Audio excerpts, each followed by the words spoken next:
¿Qué onda, chavos? ¿Cómo están? Sean todos ustedes bienvenidos una vez más a un episodio más del podcast de Cine Styles. Podcast que, como ya lo había dicho anteriormente, iba a tratar de que fuera más seguido.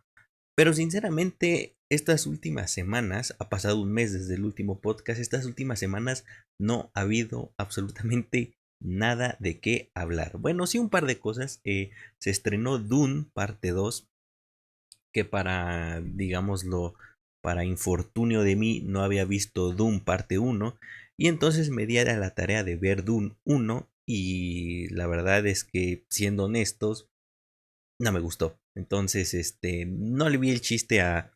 Si algo no me gustó, no le vi el chiste a ver la segunda parte. Entonces, que probablemente en un futuro la veré, pero pues como no me gustó la primera, dije, ¿para qué gasto yendo al cine, en transporte, en, no sé, alguna golosina o bebida que se me antoje en el cine? ¿Para qué hago eso si Dune uno no me atrapó, ¿no? Entonces, probablemente la vea cuando salga en HBO Max, que ahora se llama Max nada más. Entonces probablemente vea Dune parte 2 cuando salga en stream. Y bueno, dejaremos el debate de por qué no me gustó Dune para otra ocasión. Como podrán darse cuenta, estamos justamente, como les había comentado en esta nueva edición del podcast, que en la parte de atrás íbamos a tener, digámoslo, fondos distintos cada episodio, que se relacionaran, no que se relacionaran, pero que al menos fueran icónicos para lo que viene siendo la televisión o el cine. En este caso, como podrán ver, estamos justamente detrás de Kame House, más bien estamos a las afueras de Kame House, lugar icónico para la franquicia de Dragon Ball. No sabía si era o no sé, tal vez poner el templo de Kamisama o el de Kaiosama, que es un planetita pequeñito, pequeñito, pero bueno, no sabía cuál de las dos utilizar como fondo, pero dije, Kame House está bien. ¿Y por qué está de fondo Kame House? Como ya lo pudieron ver incluso en el inicio de este capítulo del podcast, pues se nos fue el señor Akira Toriyama, donde quiera que estés, como si lo conociera, ¿no? Pero donde quiera que esté el señor Akira Toriyama, le mandamos un saludo y pues lastimosamente nos dejó él, pero nos dejó su obra, que sin duda su obra es probablemente el anime más, digámoslo, ¿cómo podríamos decirlo? Más icónico que existe y probablemente que existirá. No creo que nadie llegue a ser tan icónico. Ojo, hablo de icónico, ¿eh? No estoy diciendo mejor porque obviamente hay cosas muchísimo mejores que Dragon Ball, pero creo que ninguno va a ser igual de icónico que Dragon Ball. Y pues le mandamos un saludo hasta donde quiera que esté el señor Akira Toriyama, que antes de que se me olvide, vamos a empezar con los temas del podcast del día de hoy, pero al final claramente vamos a hablar de Dragon Ball y de lo importante que considero que es. Entonces, bueno, les digo que ha pasado un mes desde la última edición de este podcast, y como podrán darse cuenta, ya tengo aquí en mi teléfono justamente los temas que quiero abordar el día de hoy. Entonces, nada más den un segundo que encuentre la aplicación de notas de el celular. Pero fíjense que estos últimos, ¿qué les gusta? Estas últimas semanas he estado subiendo videos, más precisamente shorts, sobre algunas películas que he ido a ver al cine. Más recientemente fui a ver Madame Web y fui a ver Argyle. Y sinceramente hice los respectivos videos de estas películas y como siempre, mi crítica fue mala, ¿no? Mi crítica fue mala hacia estas películas y por ahí uno que otro desubicado empezó en los comentarios de estos videos a decirme que típico otro pseudo, como dijo, otro pseudo crítico, creyéndose que sabe de todo y tirándole cagada a las películas. Bueno, un montón de comentarios así. Y la verdad es que un poco sí, pero también es mi opinión, ¿no? Es lo que yo creo. Y entonces aquí tengo en el primer tema del podcast del día de hoy, lo tengo como malas críticas, ¿no? Y entonces, ¿por qué malas críticas? Entonces, les digo, últimamente, y no nada más de estos, de algunas películas de meses atrás, mis críticas han sido entre bastante duras y un tanto severas hacia estas películas que están saliendo continuamente. Y mucho se me ha tirado, no mucho, pero uno que otro desubicado, se me ha tirado, digamos que a la yugular diciendo que no sé nada, que probablemente soy un malinchista o me creo mucho, soy bastante mamador. Y no lo creo así, para nada lo creo así, simplemente soy un güey, soy un tipo que ve las películas porque le apasionan. Y si no, y si le parecen malas o que no son entretenidas, pues se los voy a decir. Y principalmente porque uno de los objetivos de este contenido que hago de cine es decirles a ustedes qué cosas valen la pena ver y qué cosas no vale la pena ver, qué cosas no gasten su dinero y no gasten su tiempo viéndolas, ¿no? En mi caso, muchas veces gasto tiempo y dinero en verlas, pero es porque me gusta, porque el cine es una de mis pasiones, ver películas es una de mis pasiones y series también. Pero si dentro de mi comentario, dentro de mi opinión, puedo decirles qué cosas se ahorren y qué cosas no vean, pues lo voy a hacer porque siento que eso ayuda mucho a que pues no pierdan su tiempo ni su dinero, porque tal vez no lo sepan, pero tenemos tiempo limitado en esta tierra, ¿no? Como el señor Akira Toriyama lo acaba de experimentar, y que ustedes malgasten su tiempo viendo alguna porquería o alguna cosa que creyeron que valdría la pena y al final no, para nada lo vale. Creo que sí es algo importante y algo a tener en cuenta que deberíamos tener todos en consideración, principalmente para, ya lo dije, para no perder el tiempo. Dicho lo anterior, estuve subiendo, les digo, todos estos videos con obviamente malas críticas, porque yo considero que eran malas películas, ¿no? Y entonces mi pregunta fue, me pregunté a mí mismo, me cuestioné, a ver, Carlos, ¿estás haciendo malas críticas porque simplemente tú eres un güey muy negativo? ¿O estás subiendo malas críticas porque de plano lo que estamos viendo es una basura completamente? ¿No?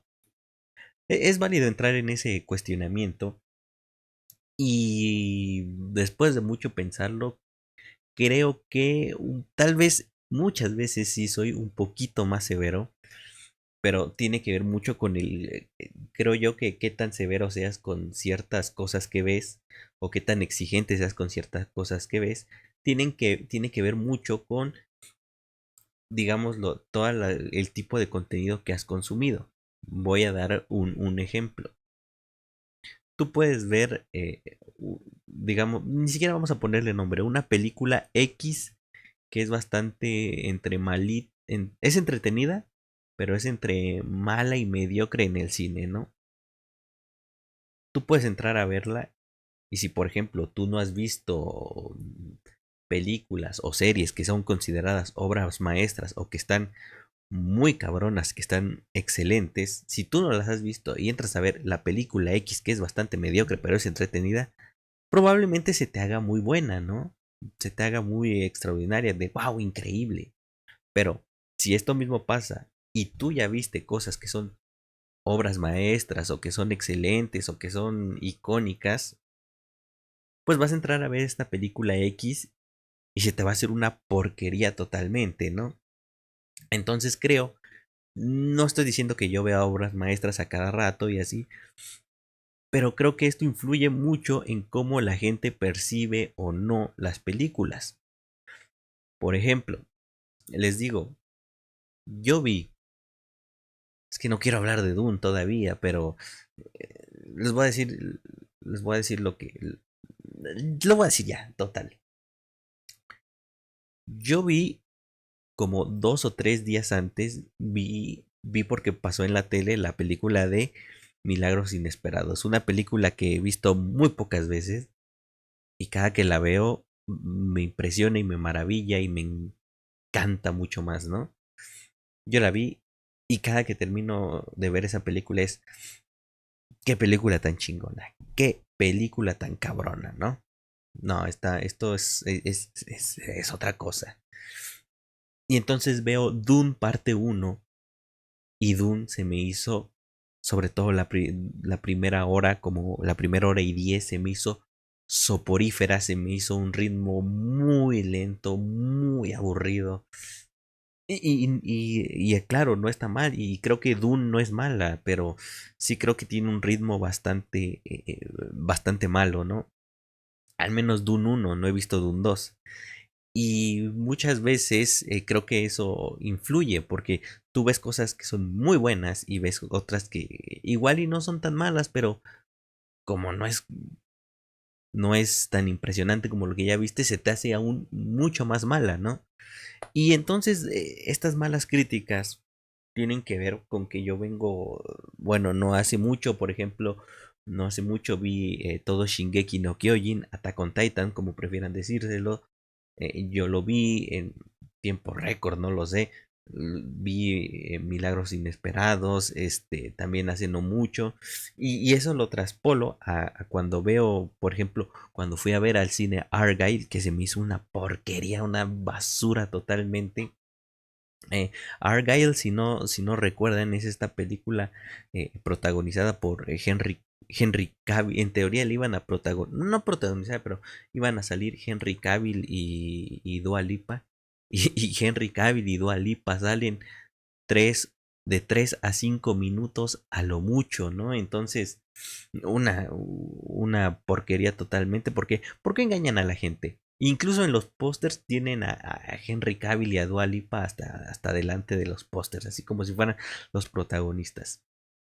Entonces, también vi Madame Web y la porquería totalmente, que nadie esperaba mucho de Madame Web, pero nadie pensaba que iba a ser tan desastrosa y tan horripilante como lo terminó siendo. Entonces, les digo, uno ve estas cosas y las compara con otras cosas que ha visto, como ya les dije, no necesariamente eh, películas que se estrenan en cine, también pueden ser de televisión, algún anime, alguna serie animada, lo que ustedes quieran, y uno dice, Dios mío santo, cómo, cómo algo tan malo, en serio, tan malo puede llegar al cine, ¿no? Cómo pasa tantos filtros y dicen, ¿sabes qué? Esto está bien, esto pasa, esto le va a gustar a la gente. Y uno ve eso y es una cosa espantosa. Entonces, yo llegué a la conclusión de que las malas críticas que yo hice, pues es porque sencillamente son bastante malas estas películas y por más que yo ya sabía que iban a estar medio malonas, por más que entré al cine relajado de, mira, vamos a ver una pendejada, vamos a ver una cochinada, pero bueno, vamos a divertirnos por lo menos. Y resulta que aún entrando en ese plan, las películas eran malísimas, puntualmente hablando de Argyle y de, y de Madame Web, ¿no? Entonces, todas estas malas críticas que he hecho últimamente, no es porque yo sea un amargado, no es porque sea extremadamente exigente, es porque simplemente nos están entregando basura. Cada vez que voy al cine es más probable que la película sea una porquería total a que sea algo, ya ni siquiera te digo bueno, algo decente, ¿no? Entonces va el punto número 2 que anoté en la escaleta de este podcast y es escritores y su huelga. Esto bailado con el primer punto que acabo de decir en este podcast. Resulta que no sé si recuerdan, hace no mucho, tal vez el año pasado, la gran parte del año pasado, hubo una huelga de escritores, ¿no? Una una huelga de escritores de Hollywood que básicamente sus peticiones eran Número uno, y el más importante,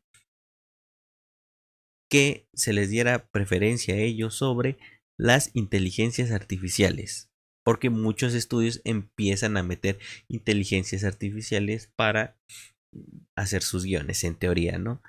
Y resulta que todos estos escritores se pusieron en huelga, exigir cosas, exigir mejores condiciones, lo cual, abro paréntesis, yo considero que pues si están inconformes con las condiciones o con el trato que se les da, están en todo su derecho de manifestarse, ¿no? Yo creo que nadie tenemos ninguna objeción con eso.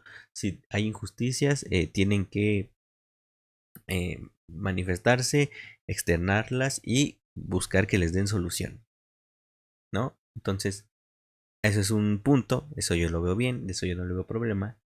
El gran problema y el gran cinismo que yo aquí encuentro es que uno de los principales argumentos es nosotros trabajamos, nosotros hacemos nuestro trabajo y ustedes nos quieren reemplazar con la inteligencia artificial.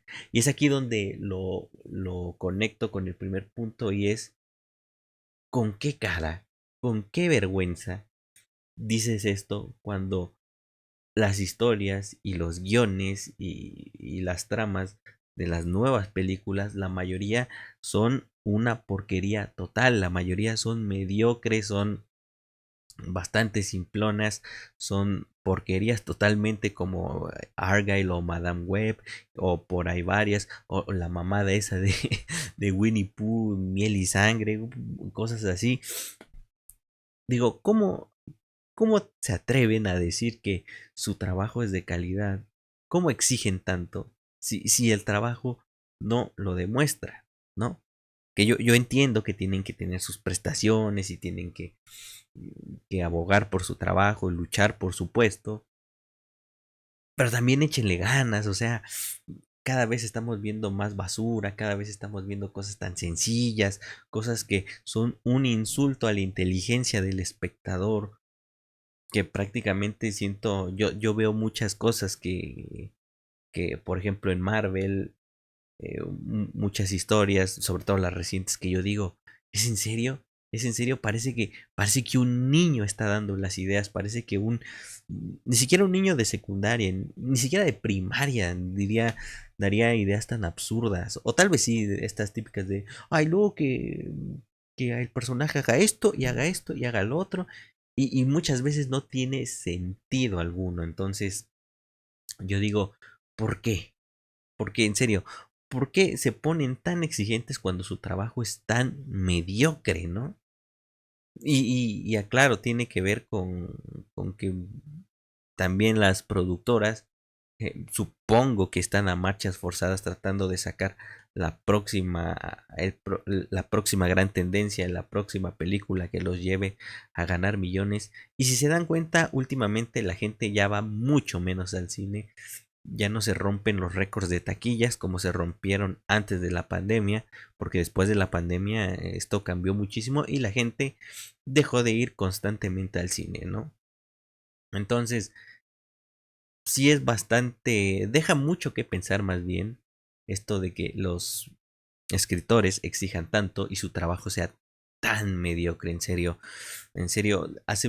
ya tenía un buen rato que no iba al cine y en ninguna de las películas de las que salí de la sala de cine, en ninguna me sentí satisfecho, más bien en la mayoría me sentí ultrajado, me sentí robado, me sentí estafado, ¿no? Y digo, que una película esté mal, pues pasa, ¿no? De vez en cuando dices, bueno, estuvo culerona. Pero ya cuando es seguido, ya cuando es una alta probabilidad de que vayas al cine y eso ocurra, ahí es donde yo digo, ahí hay una crisis. No es que yo sea experto en analizar cómo está el entorno de Hollywood y todo eso, pero está claro que están en una crisis tanto de ingresos, que la gente ya no está yendo al cine, como de calidad. ¿Cuál es la solución? Obviamente yo ya les dije, yo no soy un experto ni un erudito en el tema, pero son cosas bastante lógicas. Pónganse a pensar, si suben la calidad, obviamente la gente va a ir más al cine, ¿no? Entonces, si no la suben, pues la gente no va a ir al cine nada más como porque sí. Entonces, tienen que subirse a calidad de sus historias y de sus guiones porque dejan mucho que desear y probablemente así empiecen a alivianarse más en dinero y en todas estas cosas que les faltan. Bueno, y ahora sí vámonos con el tema central del podcast del día de hoy, y es que, como ya lo vieron al principio de este video, se nos fue el maestro Akira Toriyama y se nos va, pero nos deja su obra, nos deja su legado, que es un legado.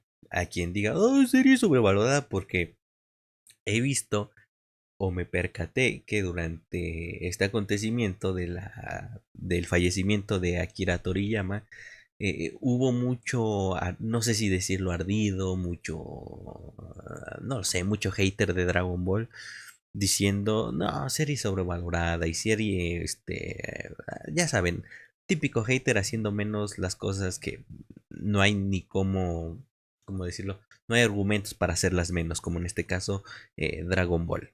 Y bueno, em, resulta que pues fallece Akira Toriyama y como ya se los dije, nos deja su legado, su obra, que dicho sea de paso, esa familia de Akira Toriyama, sus no sé para cuántas generaciones, o probablemente para de aquí a que se acabe la humanidad, todas esas generaciones descendientes de Akira Toriyama, créanme que no les va a faltar de comer, créanme que han creado, o más bien Akira Toriyama creó probablemente, y cuál probablemente, estoy segurísimo que el anime más popular y más icónico que ha existido, y seguramente que existirá.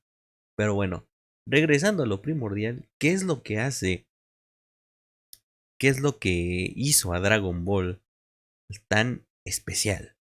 Y yo creo que la primordial es que es la pionera en muchas cosas y muchos conceptos que hoy en día ya son una regla o son un estándar en los animes de el shonen, o sea, del género de acción. Yo creo que Dragon Ball es tan icónico porque es el primero que hizo tantas cosas, incluso ya desde muchos años antes fue un anime que planteaba viajes en el tiempo, como en la saga de Cell, con el Trunks del futuro y esta realidad alterna, incluso multiversos, con esta onda del torneo del poder y la chingada. Pero como ya les dije, fue un precursor, o digamos fue la innovación en el género de los shonen de acción. Los shonen de acción. Eso no se dice. Fue, digámoslo, la obra que más innovó en su momento. Y eso tiene un gran mérito porque es como, digámoslo, en el árbol genealógico de todos los animes de acción. Dragon Ball está, digamos lo que en el punto central, obviamente de lo más viejo, y todos los demás se van derivando de Dragon Ball. Por ejemplo, lo que viene siendo Naruto, One Piece y Bleach están muy inspirados, no en Dragon Ball como tal, pero en muchos conceptos de Dragon Ball. Entonces, Dragon Ball inspira a todos estos mangakas que son de Naruto, Bleach y One Piece. Que ojo, que esas tres obras marcaron a una generación, ¿no? Y entonces pasan más generaciones o pasa una nueva generación. Y ahora lo que es referencia para los shonens de hoy en día, llámese Demon Slayer, Jujutsu Kaisen, no sé, por ahí se me ha de ver, se me escapará alguno otro. Los shonen actuales están inspirados en los tres shonen grandes que ya les comenté, que son Naruto, One Piece y Bleach, que a su vez esos están inspirados en el trabajo de Akira Toriyama con Dragon Ball. Entonces probablemente los animes que sigan en el futuro, en próximas generaciones, estarán inspirados en Demon Slayer, en Jujutsu Kaisen, etcétera, etcétera, etcétera. Entonces de ahí la importancia de Dragon Ball, porque es, digamos, el inicio de los shonen tal y como los conocemos hoy. Y incluso, ¿por qué es tan, digámoslo, como, no, es que cómo puedo explicarlo? ¿Y por qué ocurre esto? O sea, ¿por qué, aparte de que es la innovación dentro del género de los shonen en su tiempo, pues la principal cosa es que casi todo dentro de Dragon Ball es icónico. Casi todo. Las esferas del dragón, Shenlong, las peleas, las transformaciones, los poderes, los personajes. ¿Qué otra cosa? La fusión, que es un concepto que supongo que hasta ese momento nadie había hecho. En fin, podría hablar horas y horas de lo que tiene Dragon Ball de innovador y de icónico y no terminaríamos. Porque lo increíble de Dragon Ball es que es una obra que inicia como un viaje de aventuras y de un poquito de acción, pero en sí un viaje de aventuras, y lo convertimos todo a una serie de peleas, de viajes espaciales, de viajes en el tiempo, de un montón de cosas que eran ajenas y que evolucionan a esta primera serie que era Dragon Ball. Acuérdense del primer Dragon Ball, era nada más buscar las esferas del dragón. Y evoluciona a un tema de proteger el universo, proteger la Tierra, enfrentarse a villanos cada vez más locos, cada vez más poderosos, más diabólicos. Y sobre todo, tener personajes igual de icónicos, porque todo mundo conoce a los personajes de Dragon Ball. Todo mundo conoce a Goku, todo mundo conoce a Vegeta, todo mundo conoce a Krillin, todo mundo conoce a Gohan, todo mundo si le enseñan una foto de Piccolo, conocen a Piccolo.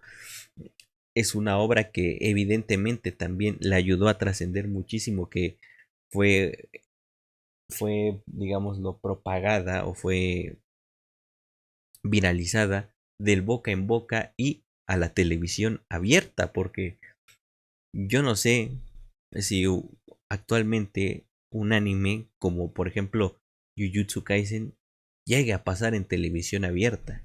Y si pasara en televisión abierta, créanme que eso abre muchísimo el mercado, abre muchísimo la audiencia a la cual está dirigido.